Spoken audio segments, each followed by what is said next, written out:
समोऽहं सर्वभूतेषु न मे दिस्वस्ति न प्रियः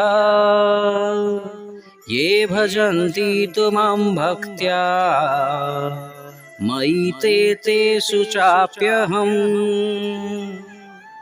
बंधुगण आमे विश्वास करिथाउ जे भगवान अछंती एवं से सर्वदा प्राणीर मंगल करिथांती। तेबे से निश्चित भावरे न्यायी होइथिबे एवं केबे भी अन्यायी होई नथिबे।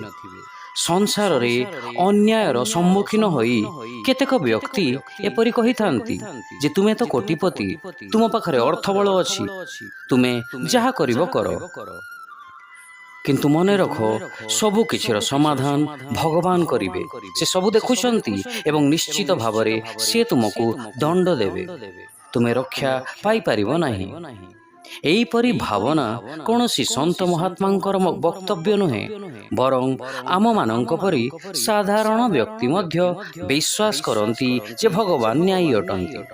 बंधुगण अनेक व्यक्ति निजर कर्म हिसाब रे कर्मफल को भोग करुथिबा बेले अन्यपटे भगवान तांको भक्त मानंकु सेथिरु मुक्त करि देइथांती।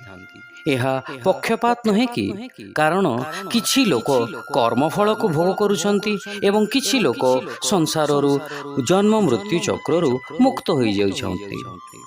श्रीकृष्ण एई विचार को स्पष्ट करने को जाई कहउछंती समोहम, अर्थात मु समस्तଙ୍କ प्रति समभावापन्न अटे, किंतु मोर गोटे नियम अछि जहा अनुसारे मु मोर कृपा को प्रदान करिथाए एवं सेही नियमटी श्लोक संख्या 4.11 रे वर्णना करा जाइछि।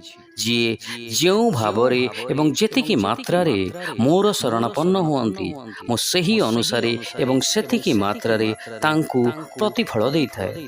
उदाहरणतः बंधुगण जेतेबेले वर्षा होइथाए, वर्षार धारा पृथ्वीर सर्वत्र समान भावरे पड़िथाए, किंतु जेउ बिंदुटी शस्य क्षेत्र रे पड़िथाए ताहा शस्य रे परिणत हुए।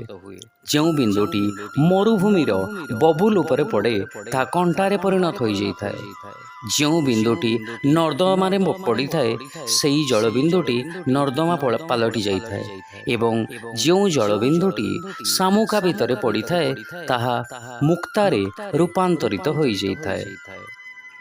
अतएव बंधुगण वर्षा केबे भी पक्षपात करे नहीं, कारण ताहा सर्वत्र समान भावरे कृपा वृष्टि करिथाए। तेणु तार फलाफलर विविधता पई वृष्टि धारा को दायी करा जाई परिबो नहीं।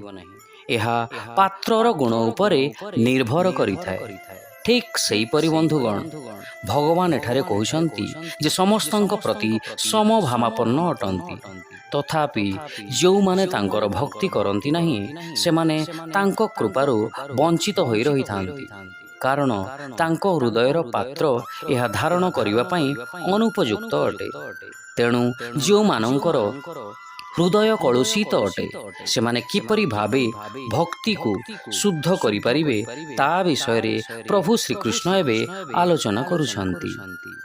शिक्षा समस्त प्राणी प्रति मु समदृष्टि पोषण करे, मु कहा प्रति द्वेष करे नहीं किंबा पक्षपात करे नहीं, किंतु जो भक्त माने प्रेम युक्त होई मोर उपासना करंती से माने मो ठारे निवास करंती एवं मु तांको ठारे निवास करे।